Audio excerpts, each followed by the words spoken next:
On today's show, stop telling me to go outside to see some nature. I don't want to smell plants or soil or pet an animal. I want fluorescent light bulbs and misery, okay? Happiness and contentment is a sucker's game. I choose abject fear and resentment. Occasionally, I'm pleasantly surprised. Perhaps some good news heading into the 2026 midterms. According to a new YouGov Economist poll, 41% of Americans now saying they plan on voting for a Democrat next year.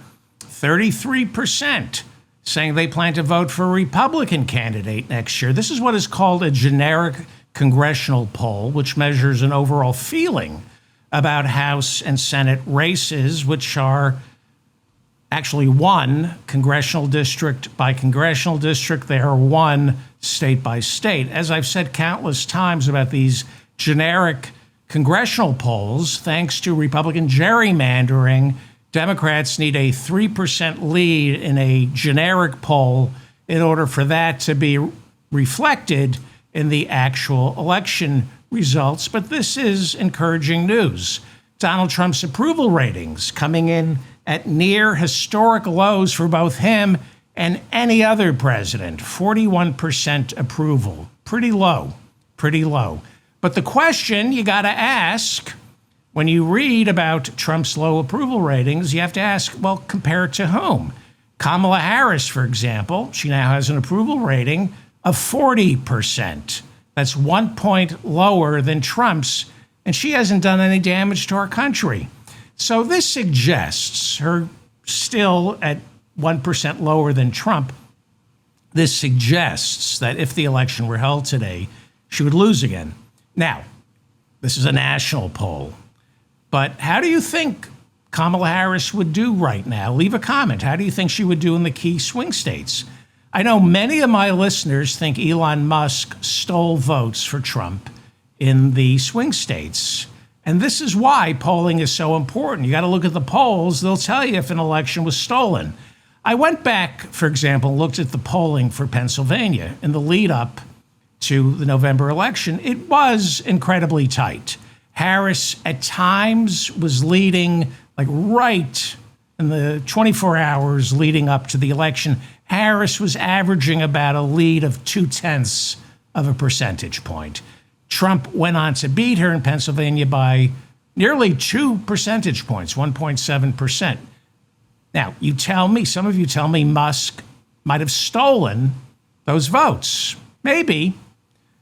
So what do I think? I think there was voter suppression. I don't know enough about this. Greg Palast does, and he's reporting that before the election, there were massive voter purges targeting people of color in Pennsylvania, successfully dimming turnout for Kamala Harris. That's voter suppression, which is what I call legal voter fraud. It's approved by the courts. So is it stealing? See, there's a snowball effect. The more Republicans suppress votes, the more elections they win. And the more elections they win, the more power they have in the state legislatures and the courts to further the suppression of votes, which means they win more elections. I agree with Greg Palast that Harris would have won the entire shooting match without voter suppression, but voter suppression is completely baked into the system right now. And the only way around voter suppression for Democrats is speaking to the 99%. There are no wedge issues for Republicans to hive off Democratic votes when Democrats play to issues of class. When Democrats put forth policy that benefits the poor and the working class, because 99% of Americans are either poor, working class, or identify with the poor and working class. When Democrats put forth policy that appeals to those voters, landslides. Problem is the Democrats are controlled by people who identify with and are part of the richest 1%. They want it all. They want to be rich, out of touch, immune from the economic challenges that the 99% face, but they also don't want to be accused of being rich and out of touch and immune from the economic challenges that 99% of Americans face. Chuck Schumer wants to win back his position next year, wants to become Senate Majority Leader. Again, he's a graduate, however, of Harvard Law School. He and his family were never forced to live in a car after getting evicted for non-payment of rent. Hakeem Jeffries is our House Minority Leader. He grew up in a working-class neighborhood. Both parents had good, solid union jobs. He went on to graduate from law school, did corporate litigation before turning to politics. Not exactly living in a car. What makes a lawyer more qualified to represent voters than a single mother like Cori Bush in Missouri, who once lived in her car with her children? Seems to me a law degree teaches you to both sides a policy issue. When it comes to homelessness, when there's really only one side. There's only one side to Medicare for all, free tuition at all public universities, building 5 million brand new free and or affordable homes, raising the minimum wage to at least $17 an hour, passing the PRO Act, taxing billionaires out of existence and putting the oil companies out of business. You either believe in that or you don't. You either fight for that or you don't. All a fancy law degree does is train a politician to make a case to voters that while I want all those things that I just mentioned in principle, we need to be realistic and go slowly. The moral arc of the universe, according to the people with law degrees, they'll tell you the moral arc of the universe bends. It doesn't break towards justice. So as long as Democrats keep sending people with law degrees to Washington, as long as they keep sending self-described raging moderates to Washington, they will continue to either lose elections or win with thin, ungovernable majorities. For years, Ralph Nader, on his radio show, has been saying that Bernie Sanders is the single most popular politician in America. So for years, I've paid attention to Bernie's polling. Kamala Harris right now has a 40% approval rating. Trump has a 41% approval rating. Bernie Sanders, who doesn't have a law degree, according to the Economist YouGov poll, Bernie has an approval rating of 45%. 45%.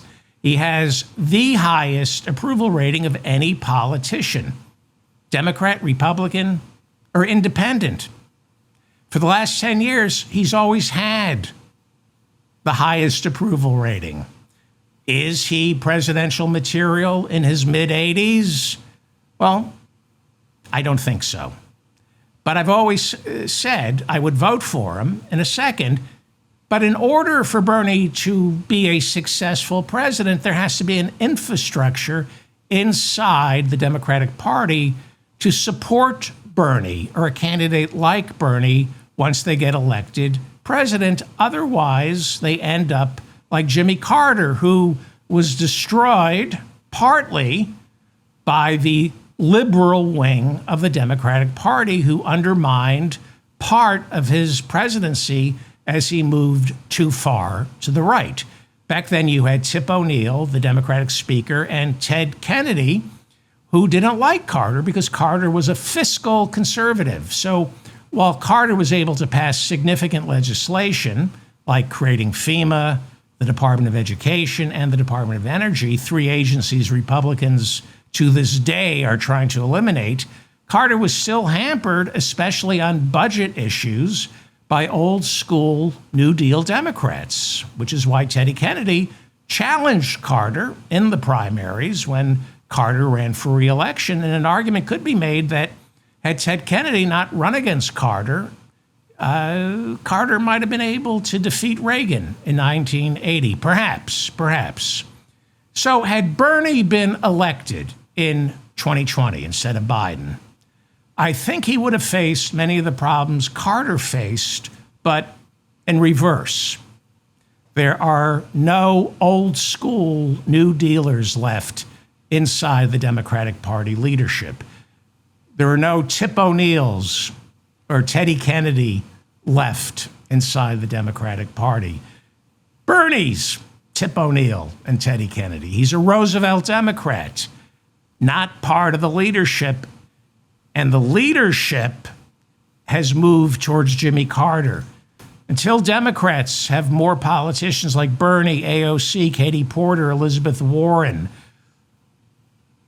Ilhan Omar, until they're installed inside the core of the party's power structure, it's going to be impossible not just to win, but on the odd chance that they are in charge, it will be impossible for them to govern unless there's a support system for them in the Democratic Party. To wit, the Democratic Party just reversed its endorsement of State Senator Omar Fateh for mayor of Minneapolis. Fateh, a Muslim and a Democratic socialist in his 30s. I don't even think he's 30 yet.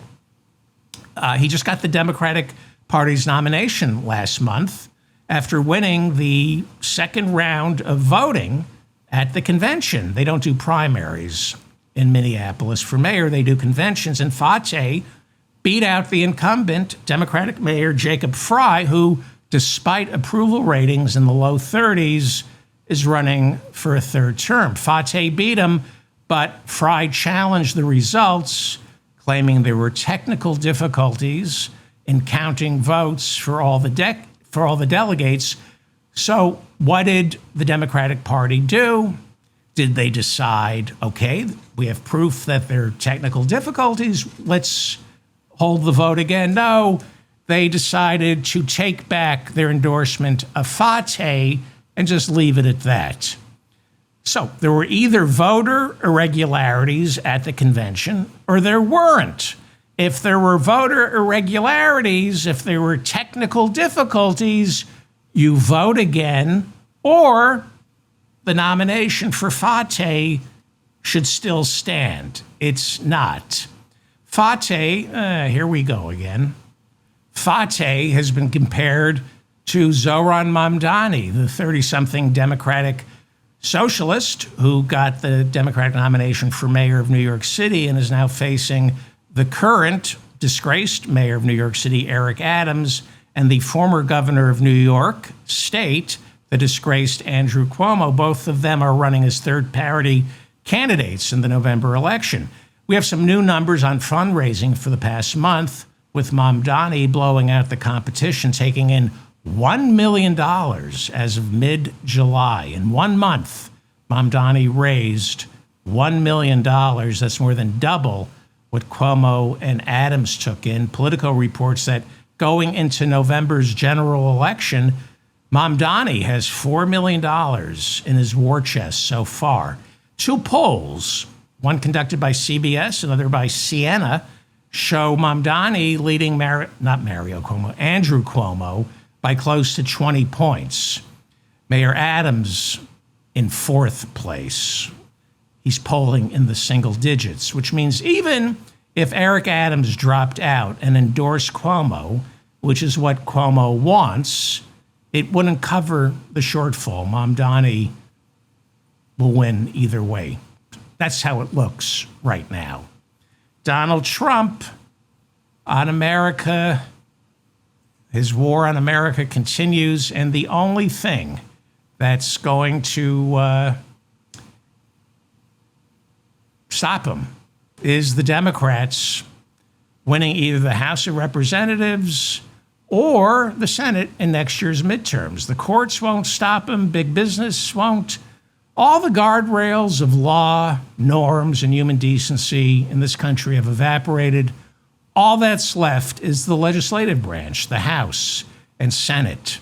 But Democrats, as flawed as the party is, they must prevail. Otherwise, the lurch towards fascism continues. People who study the history of democratic republics morphing into authoritarian states, there's an entire body of work on this because it happens all the time. People who study authoritarian regimes say, looking at post-World War II history, they have never witnessed a nation succumb so quickly to the charms of authoritarianism as the United States has in the past 7 months. When you look at South America in the 70s, Brazil, Hungary, or Poland in the 21st century, these historians say they have never seen institutions steamrolled so quickly as they have inside the United States. Todd Blanche, Trump's defense attorney, who moonlights as our nation's deputy attorney general, released the transcripts of his 2 days spent interviewing Ghislaine Maxwell in what the Justice Department describes as a queen for a day proffer.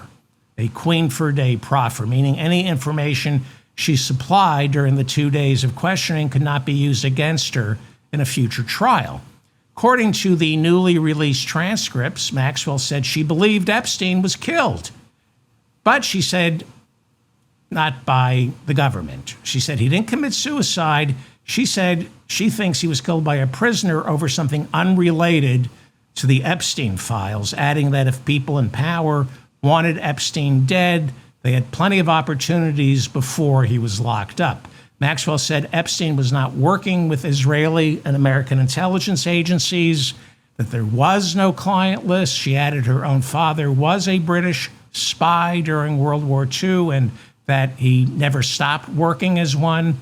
She said her father, who drowned mysteriously in 1991, was a good friend of Donald Trump's, admired him greatly.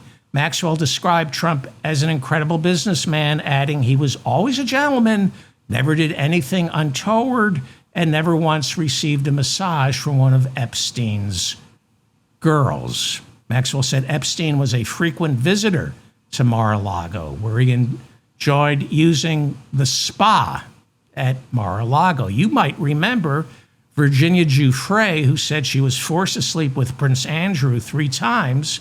She also said at the age of 16, she was hired by Maxwell to work for Epstein after Ghislaine Maxwell spotted Giuffre at Mar-a-Lago reading a book on massage. Giuffre, at the time, was working as a spa attendant inside Mar-a-Lago at the age of 16.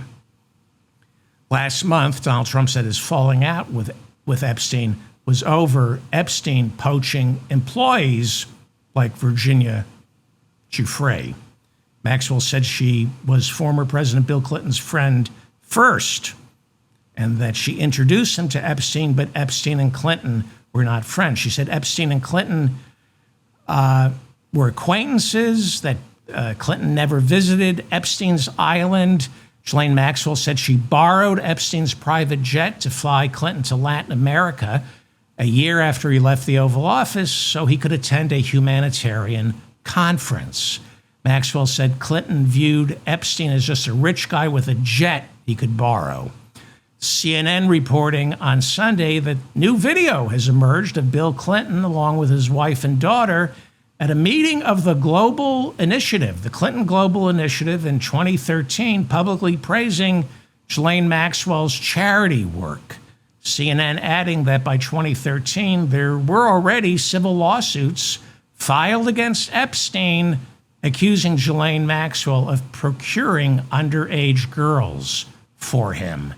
The Republican chairman of the House Judiciary Committee, Jim Jordan, went on Fox News Saturday to declare that Maxwell's interview with Deputy Attorney General Todd Blanche completely exonerates President Trump of any wrongdoing.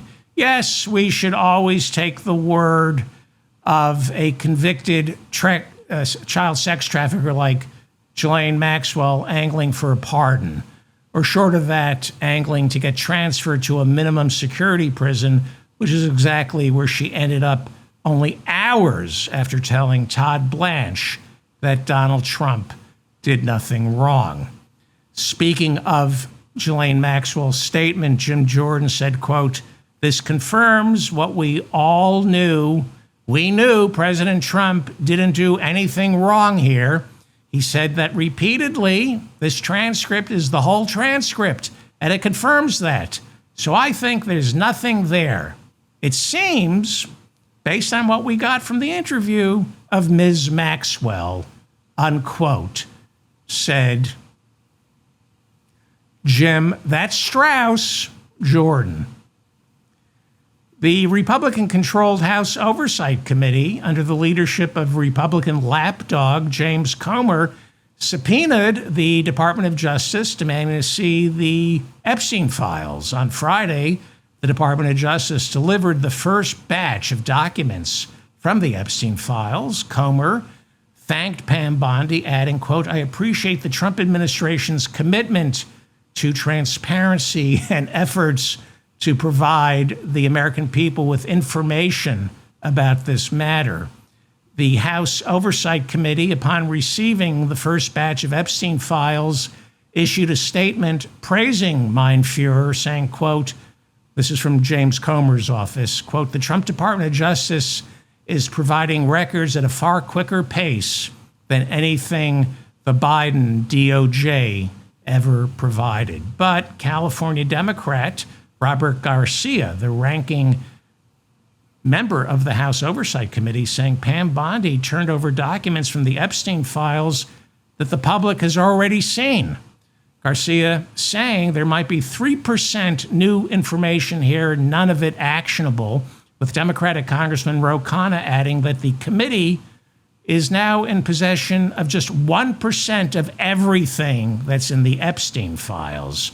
Ro Khanna accusing the Department of Justice of stonewalling on behalf of Donald Trump. Ro Khanna and Republican Thomas Massie are planning a press conference for September 3rd. They'll be standing in front of victims of Jeffrey Epstein, and they will be calling on Congress to vote in favor of demanding a complete and total release of the Epstein files. You might recall that Speaker Mike Johnson announced an early summer recess, sending members of the House of Representatives home until after Labor Day in order to prevent a vote on the Epstein files. He literally said, "I'm doing it." He said, "I'm sending everybody home. I'm not going to allow the Democrats to control the Epstein narrative." He literally said, "I'm shutting down the House in order to, quote, give Donald Trump and the Justice Department space, time to figure out how to proceed." Next week, Congressman Massie, he's the Republican, and Ro Khanna, the Democrat, are going to try to gain enough signatures for a discharge petition, which would circumvent the Rules Committee and, of course, Mike Johnson forcing a vote on releasing the Epstein files. So this is all performative. It's about the midterms. What even Massie, a Republican, is trying to do is box MAGA Republicans into the corner. He knows they're all going to vote the way Donald Trump wants them to vote. They will vote against releasing the Epstein files, a vote they will have trouble explaining to their constituents in next year's midterms. We're now going to see the Epstein files buried. That's the plan. The Department of Justice is now the law firm of Bondi, Blanche, Bongino, and Patel. They are not there to fight crime. They are there to protect criminals, primarily one criminal, and that is Donald Trump. I have exclusive video of Lady Justice throwing up her hands, deciding to take the rest of the next 3 years off. That is not artificial intelligence. Lady Justice has just had it. She's disgusted by everything, including the FBI searching both the home and the office of John Bolton, the former national security advisor during the first Trump administration. Bolton is now one of Trump's enemies. In Bolton's 2020 book, The Room Where It Happened, Bolton called Trump unfit for office, describing him as ignorant and an authoritarian. In the same book, Bolton accused Trump of asking China and Ukraine for help in winning the 2020 presidential election. He put into writing in 2020 that Trump asked China and Ukraine for help in winning the 2020 election, but he refused to testify in Trump's 2020 impeachment trial.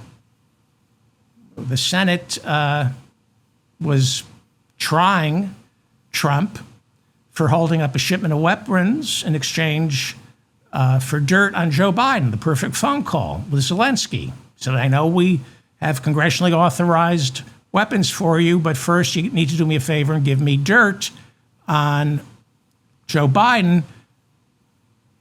Bolton refused to testify. And it's generally agreed that Bolton didn't want to testify against Trump for fear that it would cut into sales of the book he was about to publish, a book that ended up incriminating Donald Trump. So he claimed executive privilege and didn't testify. That's John Bolton, book sales before country. Bolton served in George W. Bush's administration as Undersecretary of State for Arms Control. And in the lead up to our illegal invasion of Iraq, Bolton trumpeted the accusation that Saddam Hussein had weapons of mass destruction, despite Bolton seeing evidence that said otherwise. Bolton has never apologized. And as recently as 2 years ago, Bolton went on record saying if he had to do it all over again, he would still push for that invasion of Iraq. Earlier, I mentioned historians who study authoritarian regimes saying they haven't seen a democratic republic in modern history plummet so quickly, surrender so rapidly to Trump's or any leader's fascistic impulses. Now, many of my listeners will say we've always lived under an authoritarian regime, and I say that you're just being glib. We have always been a police state for people of color.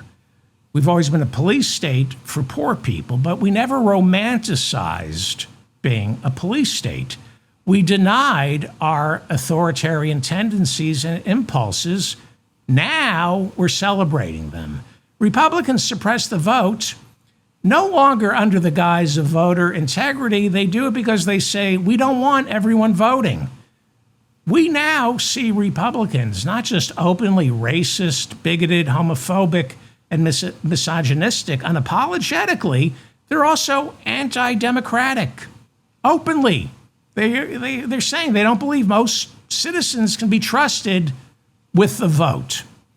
So in answer to these historians who study authoritarian regimes, how did we get here? Well, let's look at John Bolton. I think Donald Trump is the most dangerous president we've ever had, but I refuse to shed a tear for John Bolton. We don't live in a just society. We have 2.5 million behind bars, but there's never any room for people like Bolton or Trump or Cheney or George W. Bush. We don't live in a just society because our justice system is corrupt all the way down to its studs. In the lead up to the invasion of Iraq, people like Bolton, Cheney, and of course Bush talked about regime change in Iraq and spreading democracy throughout the Middle East. Well, one of the arguments against spreading democracy throughout the Middle East back then in 2003, and it was a convincing argument, it's that societies don't transform into democratic republics automatically. There has to be some sort of tradition, an appetite, not so much for liberal democracy, but for justice. Because in the end, that's what democracy is, justice. It was generally agreed among the naysayers that the invasion of Iraq would fail, and it did because Saddam Hussein had gutted the courts, the police, and Iraq's entire criminal justice system. So the Iraqi people, on the eve of the invasion, they might have wanted justice, but they were left with very little faith in courts, in prosecutors, in cops, in defense attorneys, and that, many believe, made it impossible for Iraq to transform into a democratic republic. You need justice before you can have democracy. Our democratic republic here in the United States is unraveling because we have lost faith in the courts. We have lost faith in prosecutors, lawyers, and our police. You will get no argument from either side that our criminal justice system is not just broken, but it's also corrupt and protects property first, corporations second, and rich men third. It's why the more Donald Trump got prosecuted in 2024, the more popular he became. A lot of people screwed over by our justice system lived and are living vicariously right now through Donald Trump because faith in our justice system has evaporated. We know all prosecutors have discretion. They choose who to go after and who to leave alone. John Bolton is a graduate of Yale Law School. The fact is, when it comes to searching his office and his home, two separate judges apparently signed off on two separate search warrants, one for his home and one for his office, which means there was probable cause to search his home, or at least prosecutorial discretion to search his home. The allegations seem to be he shared classified information with a foreign government. So, I should shed a tear for John Bolton? It's hard to feel sorry for John Bolton, a Yale Law School graduate. But that's how democratic republics unravel. Unfortunately, our democratic republic has already unraveled. I hear people say, well, first it's John Bolton, next it's you. And I say, no, first it's me, then it's John Bolton. When a democratic republic unravels, the slippery slope defies gravity and flows upwards. First it's the blacks, then it's the migrants, then it's the disenfranchised, the poor. Then it's Trump or Bolton. The people at the top, people like Trump or Bolton, never had a problem with prosecutorial discretion when it was used on the powerless and the disenfranchised. Trump, right now, like all authoritarians, is using prosecutorial discretion to go after his enemies. And because our criminal justice system is rotten all the way down to the studs, the American people, speechless at best. Most are thinking, I should worry about Bolton? I should worry about Bolton, who called Trump unfit for office, but couldn't bring himself to endorse Kamala Harris? I should feel bad for Bolton, who wrote in his book that Donald Trump solicited help from Ukraine and China in the 2020 presidential election, but couldn't bring himself to testify in the impeachment? I should shed a tear for Josh Bolton?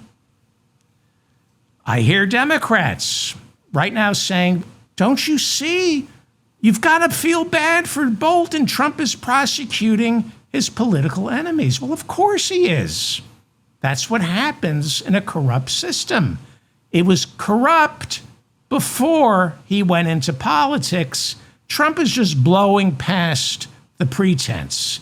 He's no longer interested in any semblance, appearance of a justice system. This is the United States of America. We lock people up, 2.5 million behind bars. We spend more on prison guards than teachers. We spend more on police than social workers. We are a carceral state, the biggest in the world. Most of the people serving never got a trial. They pled out. Americans have lost faith in our justice system for a good reason. It is rotten down to the studs, and most scholars agree when citizens have zero faith in their justice system, democracy is impossible. It's why the courts are not saving us. We keep saying the courts won't save us. We have to save ourselves in the midterms, and these courts are doing everything to undermine us in the lead up to the midterms. Think about this. The only reason Donald Trump isn't looking at a prison sentence today is because he won in 2024. How is that a criminal justice system that protects democracy? Anyway, the FBI reportedly ransacked Bolton's home and his office. They seized boxes of his documents. And this is true, half of Bolton's mustache. This is true. Word is, look at this, the left side of his mustache made a deal to testify against the entire mustache in exchange for some sort of immunity. Pam Bondi, meanwhile, has convened a grand jury to hear testimony on how the Obama White House weaponized the intelligence community to fabricate Russiagate. This is all part of the revenge campaign that Trump is waging. Tulsi Gabbard, our director of national intelligence, turned over documents to the Justice Department, incriminating, she claims, the Obama administration, accusing former President Barack Obama of treason. She said he orchestrated a coup against the presidency of Donald Trump. James Comey, who was FBI director until he refused to stop investigating Russiagate, so Trump fired him. After Trump fired him, Comey immediately received the mother of all audits. It's called the living autopsy. That's the kind of audit the IRS waged on him, as did the acting FBI director, who replaced Comey and was also fired by Trump that year in 2017. Trump fired 2 FBI directors, and within months, they received the mother of all audits from the IRS. The odds of 2 former FBI directors getting the mother of all audits in the same year, impossible to calculate. But nobody said anything. Nobody said, well, just a coincidence. Just a coincidence. It's because our system is rotten down to the studs that Comey and the guy who replaced him both got audited, and nobody blinked. After Comey took to social media with the words 8647, the Secret Service this year began tailing him, your tax dollars at work. They called him in for several interviews after Trump and his MAGA bums insisted that when Comey tweeted 8647, he was calling for somebody to harm our president. Senator Tom Cotton of Arkansas, serving as Trump's lapdog, called on the Justice Department to investigate Comey, accusing Comey of making false statements under oath about Russian interference in our 2016 presidential election on behalf of Donald Trump. And the Justice Department responded by launching an investigation into Comey committing perjury. They're also investigating former CIA Director John Brennan, who Cotton claimed also committed perjury before Congress while he was testifying about Russiagate. But no criminal referral for Obama's national intelligence director, who we pretty much can guarantee he committed perjury during testimony before the Senate Intelligence Committee in 2013. Clapper, was his name Clapper? Was it James Clapper, Director of Intelligence? He was asked by Senator Ron Wyden, Quote, does the NSA collect any type of data at all on millions or hundreds of millions of Americans? And Clapper responded, no, sir, not wittingly. There are cases where they could inadvertently perhaps collect, but not wittingly, unquote. And then 3 months later, Edward Snowden leaked enough documents to prove Clapper was lying under oath wittingly, but no criminal referrals on that, actual perjury.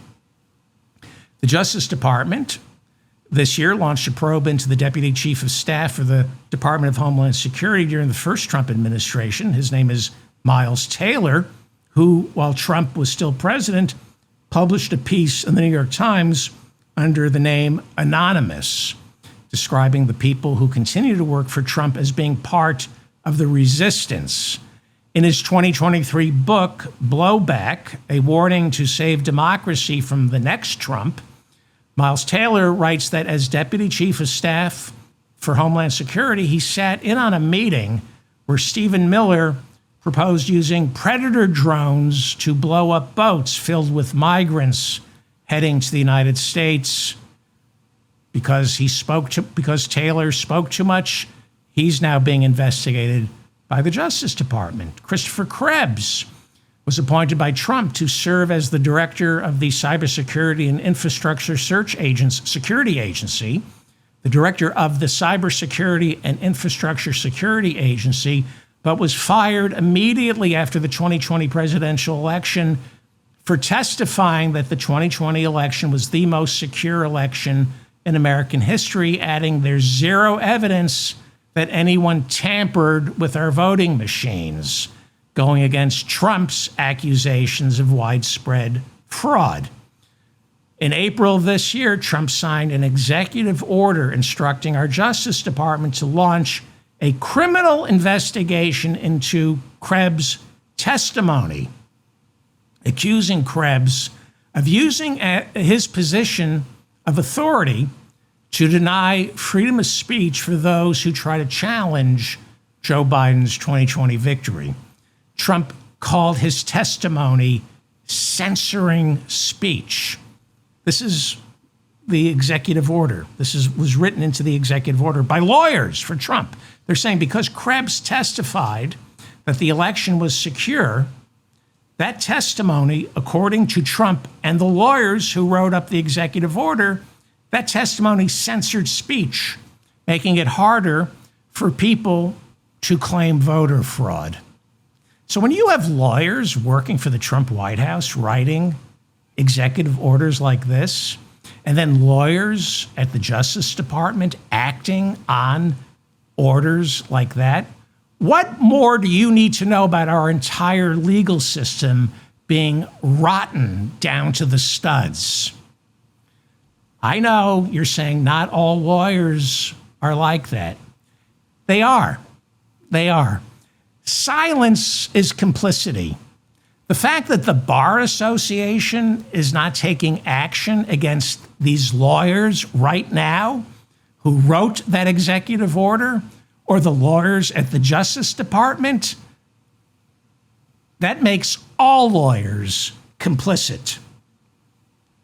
This month, the Office of Special Counsel launched an investigation into Special Counsel Jack Smith, who prosecuted Trump for January 6. Arkansas Senator Tom Cotton triggered this investigation, accusing Smith of violating. I love this. This is amazing. Tom Cotton, Harvard Law School, Cotton triggered the DOJ's investigation after he accused Smith of violating the Hatch Act. The Hatch Act forbids government employees from engaging in politics while working for the government. According to Tom Cotton, graduate of Harvard Law, he made a criminal referral to the Justice Department. The prosecution of Trump was election interference. Tom Cotton said Jack Smith prosecuting Trump was an attempt to influence the 2024 presidential election. Tom Cotton, graduate of Harvard Law, That's what a Harvard law degree buys you. The ability to claim with abandon that by prosecuting a former president for attempting to overturn the 2020 presidential election, Jack Smith was attempting to influence the 2024 presidential election. This is Harvard Law's Tom Cotton. His logic is prosecuting any senator, congressperson, or any federal politician is a violation of the Hatch Act. He's saying, essentially, you can't prosecute any member of Congress or any presidential candidate because that would have a negative effect on their chances of getting elected or reelected. Therefore, it violates the Hatch Act. You see how democracies unravel? Justice goes first, then democracy. Harvard Law School is rotten all the way down to the studs. Nobody from Harvard Law, the dean of Harvard Law, isn't condemning Tom Cotton for making this argument, which is why, just like John Bolton facing criminal prosecution, it's hard to shed a tear when Trump goes after Harvard. Democracies unravel when the citizens lose faith in the institutions that are supposed to prop up democracy, when they're supposed to serve as an undergirding for democracy. Harvard isn't about furthering democracy. It's about furthering Harvard and its graduates. And it's an elitist institution that propagates, that perpetuates the idea that some people are more deserving of others. They call it an elite private college. How do I shed a tear for Harvard? They say it's a slippery slope and you're next. And I say, no, it's a slippery slope that flows upwards. It's a slippery slope that defies gravity. They already got us. Now they're coming for you. How are we supposed to have faith in our legal system when Fani Willis's RICO prosecution of Donald Trump was completely destroyed last year after Trump's lawyers and Georgia justices accused her of carrying on an inappropriate relationship with the lead prosecutor in the case against Trump? So there is no evidence that the two were romantically involved. Doesn't matter. Doesn't stop Trump. Doesn't stop the corrupt judicial system in Georgia from blowing her relationship with the lead prosecutor out of proportion so they could drop charges against Donald Trump. Trump's lawyers accused her of hiring the lead prosecutor and then profiting off his salary because the two took some vacations together. They took maybe 3 vacations together tops. So somehow that means her office can no longer prosecute Donald Trump.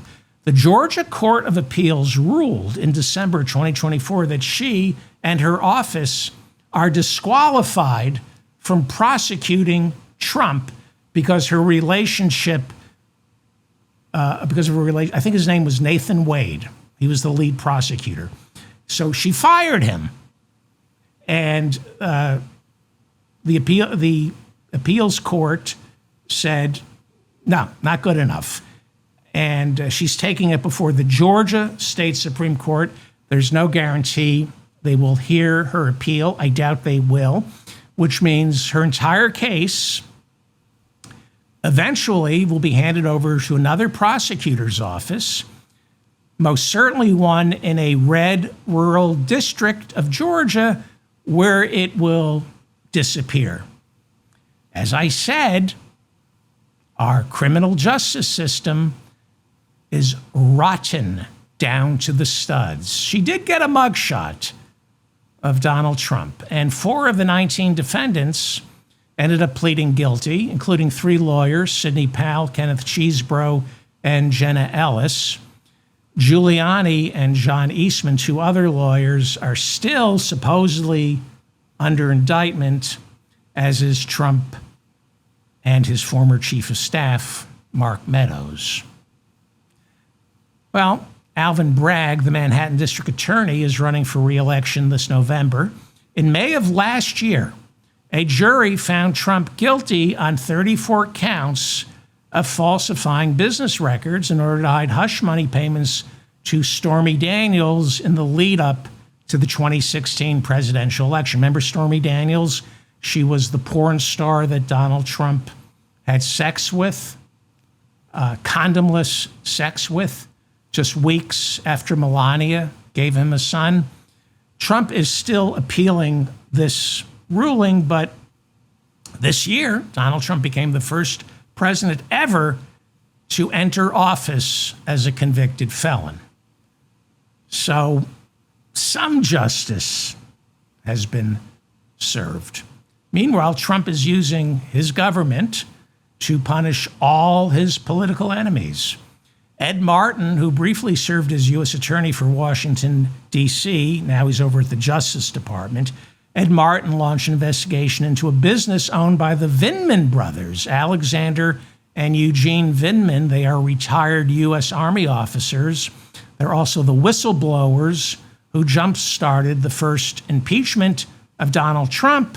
So the Department of Justice, as though it has nothing better to do, now going after the U.S. congressman and his brother. Meanwhile, Donald Trump, in his attempt to take control of the Federal Reserve, is accusing Lisa Cook of mortgage fraud. She is the first black woman to serve on the Federal Reserve. Trump is accusing her of falsifying documents in 2021 in order to get a favorable interest on her mortgage. William Pulte is Trump's new director of the Federal Housing Finance Agency. Instead of working to solve our nation's housing crisis, Pulte is pouring through mortgage records of Trump's enemies. Earlier this year, Pulte accused California Senator Adam Schiff of mortgage fraud, claiming Schiff's apartment in California. This is the fraud they're claiming. They're saying Schiff claimed his apartment in California as his primary residence instead of his home in Maryland, and Pulte made a criminal referral calling that mortgage fraud. Schiff, as chairman of the House Intelligence Committee, was instrumental in furthering the Russiagate investigation and then served as an impeachment manager during Trump's first Senate trial, one of Trump's enemies. Trump hates Schiff. New York State Attorney General Letitia James, who shut down Trump's charitable foundation and then secured a $500 million judgment against Trump last year after Trump was found civilly liable for misleading lenders in order to secure lower interest rates. Letitia James now being criminally investigated for mortgage fraud after Pulte made a criminal referral to the Justice Department as if he has nothing better to do. Ed Martin, the special attorney working inside the Justice Department to torment people like Letitia James, he was photographed stalking her outside her Brooklyn home early last week. Meanwhile, lenders, a New York appeals court upheld, last week, a New York appeals court upheld last year's ruling that Trump deceived lenders in order to secure favorable terms on hundreds of millions of dollars in loans. The court, however, threw out the $500 million judgment. The court called it excessive. Letitia James said she would appeal the ruling and try to have the $500 million fine reinstated. Alina Habba, Trump's attorney in that case, was appointed this year interim U.S. attorney for the state of New Jersey After her 120-day period as interim attorney was up, a panel of district judges appointed a new interim U.S. attorney, but Pam Bondi fired that attorney and rehired Alina Habba. Last week, a U.S. judge ordered Habba to step aside, calling her reappointment an overreach of presidential power.